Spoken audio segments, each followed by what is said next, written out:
Good morning আমার ছোট্ট বন্ধুরা, রিয়া কুইজ হবে তোমাদের সকলকে জানাই স্বাগত। আজকে আমরা ক্লাস 4-এর বাটারফ্লাই নামক ইংলিশ টেক্সট বইয়ের পেজ নাম্বার 45 থেকে 46 পর্যন্ত আলোচনা করব। তো চলো শুরু করা যাক। তো দেখো, লেসন 4-এর নাম হলো দ্য হিরো। হিরো শব্দের অর্থ হলো বীর। তো দেখো এখানে কি বলছে, অন ইওর মার্কে 1 নম্বরে বলেছে ম্যাচ দ্য পিকচার্স, অর্থাৎ ছবিগুলোকে ম্যাচ করো অফ দ্য পারসনস, ব্যক্তিদের যে ছবি আছে, উইথ দেয়ার প্রফেশনস, অর্থাৎ তাদের যে পেশা আছে ডান দিকে লেখা আছে সেগুলোর সাথে ম্যাচিং করতে হবে। দেখো প্রথমে আমরা দেখতে পাচ্ছি যে পার্সনে একজন ডাক্তার, লেডি ডাক্তারের ছবি দেখতে পাচ্ছি। তাহলে প্রফেশনে আমাদের কোনটি ম্যাচ করবে? Take care of sick people, অর্থাৎ অসুস্থ ব্যক্তিদের যত্ন করেন বা সেবা করেন কে? না, ডাক্তার। এরপর দেখো আমরা একটা সৈনিক বা সোলজারের ছবি দেখছি, তাহলে তার কাজ কি হয়? Fights for his or her country, অর্থাৎ একজন সোলজার কি করেন? তিনি তার দেশের জন্য যুদ্ধ করেন বা লড়াই করেন। এরপর দেখো আমরা একজন স্পোর্টস পার্সনের ছবি দেখতে পাচ্ছি, তার কাজ কি? Place for his or her team in the field, অর্থাৎ মাঠে কি করে? না, এই স্পোর্টস পার্সন কি করে? না, তার দলের জন্য খেলে। এরপর দেখো এরপরে আমরা ছবিতে দেখতে পাচ্ছি একজন কবলার বা মুচির ছবি দেখতে পাচ্ছি, তাহলে তার কাজ কি হয়? নাকি মেন্স শুজ, অর্থাৎ তিনি জুতো সারান। 2 নম্বরে দেখো লেখা আছে can we call these persons heroes, বলছে আমরা কি এই যে ব্যক্তিগুলো এতক্ষণ ধরে ম্যাচিং করলাম তাদের পেশা অনুসারে, তাদেরকে কি আমরা বীর বা হিরো বলে ডাকতে পারি? ডিসকাস উইথ ইয়োর ফ্রেন্ডস, অর্থাৎ তুমি তোমার বন্ধুদের সাথে আলোচনা করো। তো দেখো আমি একটু বলেছি, সেটা দেখে নাও। ইয়েস, আমরা কিভাবে বলবো যে ইয়েস, হ্যাঁ, we can call these persons as heroes, অর্থাৎ আমরা এই ব্যক্তিগুলিকে হিরো অবশ্যই বলতে পারি। কেন? দেখো বিকজ, কারণ দে অল, তারা প্রত্যেকেই সার্ভ, সেবা করে, ইন এনি ওয়ে, কোনো না কোনোভাবে, ফর আওয়ার সোসাইটি, আমাদের এই সমাজের জন্য।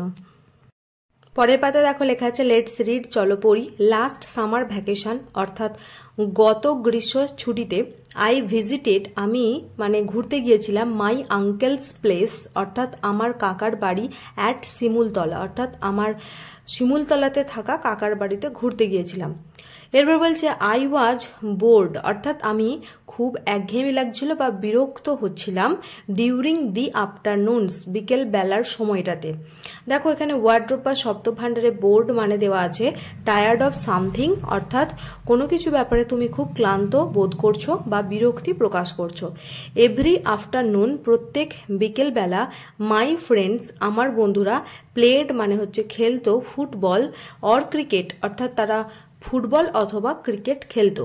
বাট কিন্তু I never got a chance, বলছে আমি কখনো একটা সুযোগ পেলাম না, টু প্লে উইথ দেম, তাদের সঙ্গে খেলার জন্য। I was not an important, আমি গুরুত্বপূর্ণ ছিলাম না, মানে গুরুত্বপূর্ণ প্লেয়ার ছিল না, অর্থাৎ গুরুত্বপূর্ণ কোনো খেলোয়াড় ছিল না, টু দেম, তাদের কাছে। সো সুতরাং আই ফেল্ট, আমি অনুভব করলাম, মাইসেলফ, অর্থাৎ নিজেকে অনুভব করলাম, to be as insignificant as an ant, অর্থাৎ একটা পিঁপড়ের মতোই নিজেকে খুবই একটা তাৎপর্যহীন বা গুরুত্বপূর্ণ নয় এমন কেউ নিজেকে অনুভব করলাম।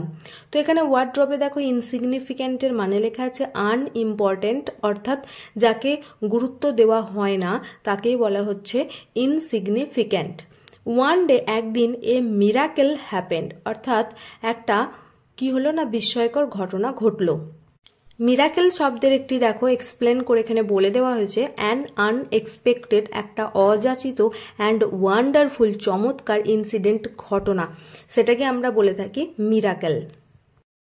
এরপর আছে লেটস ডু, অর্থাৎ চলো করি। অ্যাক্টিভিটি 1-এ বলা হয়েছে কমপ্লিট, সম্পূর্ণ করো, দ্য ফলোয়িং সেন্টেন্সেস, নিম্নলিখিত বাক্যগুলিকে, বাই চুজিং, অর্থাৎ বাছাইয়ের দ্বারা, দ্য মোস্ট অ্যাপ্রোপ্রিয়েট অল্টারনেটিভস, অর্থাৎ সব থেকে উপযুক্ত যে তোমার এখানে অপশানটি মনে হবে সেটাকেই তোমরা চয়েসের মাধ্যমে সম্পূর্ণ করবে।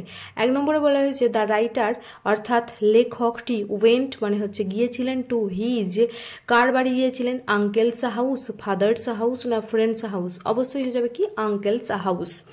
তারপরে দেখো 2-এর দাগে আছে রোমান হরফের বলা হয় এটাকে দুই তো বলছে যে ডিউরিং দি আফটারনুনস, বলছে বিকেল বেলার সময়টাতে দ্য রাইটার ওয়াজ অর্থাৎ লেখক ছিলেন কীরকম ছিলেন, হ্যাপি আনন্দিত, অ্যাংরি রাগান্বিত, বোর্ড মানে কি বিরক্ত, বিরক্তির মানে ভঙ্গিতে ছিলেন। তো এখানে কি হয়ে যাবে, অবশ্যই বোর্ড হবে। 3 নম্বর আছে দেখো, দ্য রাইটার্স ফ্রেন্ড অর্থাৎ লেখকের বন্ধু, ফ্রেন্ড প্লেড মানে হতো খেলতো, তো ড্যাশ এভরি আফটারনুন, তারা কি কি খেলতো প্রত্যেক মানে বিকেল বেলাতে, তো আমরা পড়েছি কি ফুটবল অর ক্রিকেট, অর্থাৎ ফুটবল অথবা ক্রিকেট যে কোনো একটা তারা খেলা খেলতো। 4 নম্বর আছে দেখো, দ্য রাইটার ফেল্ট দ্যাট অর্থাৎ লেখক অনুভব করলেন যে হি ওয়াজ ভেরি অর্থাৎ তিনি খুবই ইম্পর্টেন্ট গুরুত্বপূর্ণ, পাওয়ারফুল শক্তিশালী, না আনইম্পর্টেন্ট অর্থাৎ যে কম গুরুত্বপূর্ণ বা গুরুত্বপূর্ণ নয় এরকম কেউ। তো এখানে কি হবে, আনইম্পর্টেন্ট অর্থাৎ তাৎপর্যহীন। এরপর দেখো অ্যাক্টিভিটি 2 তে বলা হয়েছে হোয়াট ডু ইউ থিঙ্ক অর্থাৎ তুমি কি মনে করছো বা ভাবছো, ওয়াজ দ্য মিরাকেল অর্থাৎ যে সেই অলৌকিক বা বিস্ময়কর ঘটনাটা কি ছিল, ডিসকাস উইথ ইয়োর পার্টনার অর্থাৎ তুমি তোমার যে ক্লাসের বন্ধু আছে তাদের সাথে তোমরা আলোচনা করতে পারো, যে একটা ইমাজিন করো যে কি হতে পারে এই ব্যাপারে। তো আজ এই পর্যন্তই, সকলে ভালো থেকো, দেখা হচ্ছে পরের ভিডিওতে। তো তোমরা যদি মানে মনে করো যে ক্লাসটি হেল্পফুল, অবশ্যই তোমাদের ফ্রেন্ড সার্কেলে শেয়ার করো, আর অবশ্যই নতুন হলে চ্যানেলটিকে সাবস্ক্রাইব করো। ধন্যবাদ।